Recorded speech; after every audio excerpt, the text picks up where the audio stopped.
Senator Ted Cruz. Morning, Senator. Sonny, you got the first one. Sure.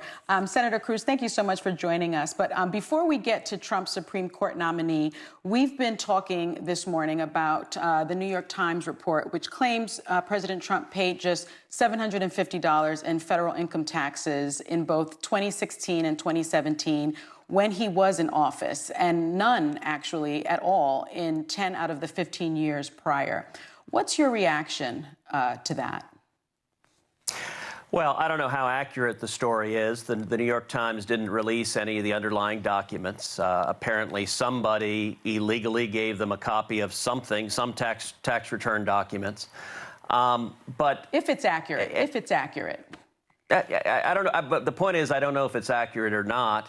I don't think it's an issue that frankly impacts a whole lot of Americans. As I talk to people in Texas, the number one issue everyone is worried about is jobs. They want to reopen small businesses. They want to go back to work. I talk to moms and parents who are worried about education, who are worried about the future, who want to see our economy come back, who want us to stay safe, who want to rebuild our military. And so, you know, a stolen or secretly leaked copy of the president's tax returns, I get the New York Times wants to drive this as an attack on Donald Trump, but I don't see a lot of people in Texas who this is front and center for them.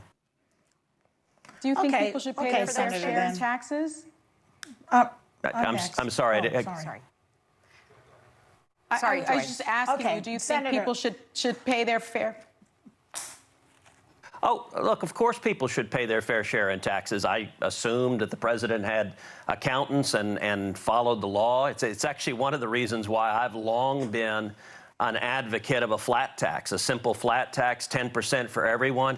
You know, it's often the case that the super wealthy end up paying a lot less because there's all sorts of legal ways in their taxes to pay substantially less. I think a flat tax, I think we should abolish the IRS and have everyone send in. I laid out a very simple flat tax plan that every family would pay 10%. It doesn't matter if it's income or capital gains or everything.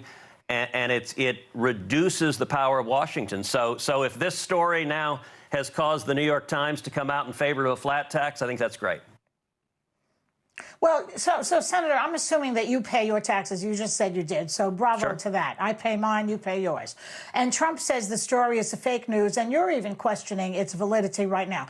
So here's my question. Why not just release his tax returns and prove it? Seems like a very easy solution. Let's see the tax returns. Every other president has shown them.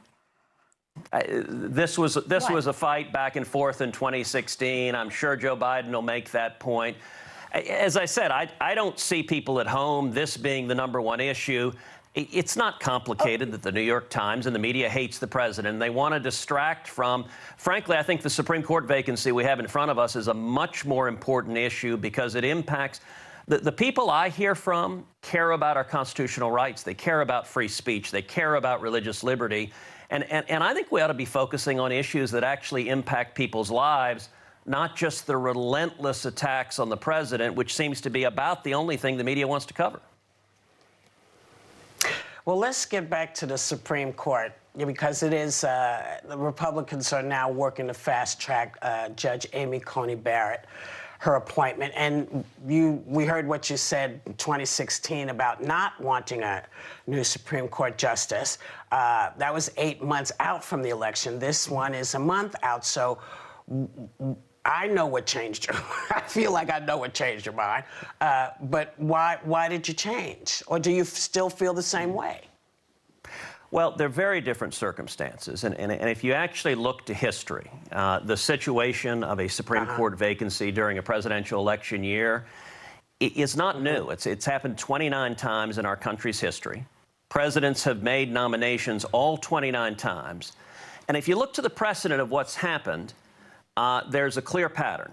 19 of those times, the president and the Senate have been of the same party. And the Senate has confirmed 17 of those 19. That's what happens when they're both of the same party. On the other hand, 10 of the times the president and the Senate have been of different parties. And when that's happened, the Senate has confirmed only 2 of them.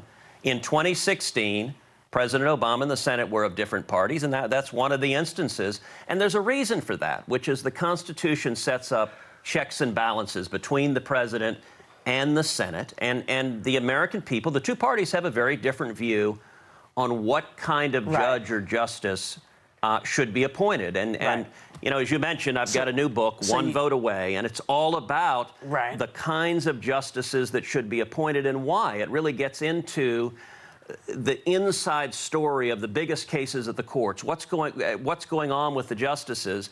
You know, before I was in the Senate, I was a Supreme Court litigator. That was my profession. I argued cases in front of the Supreme Court.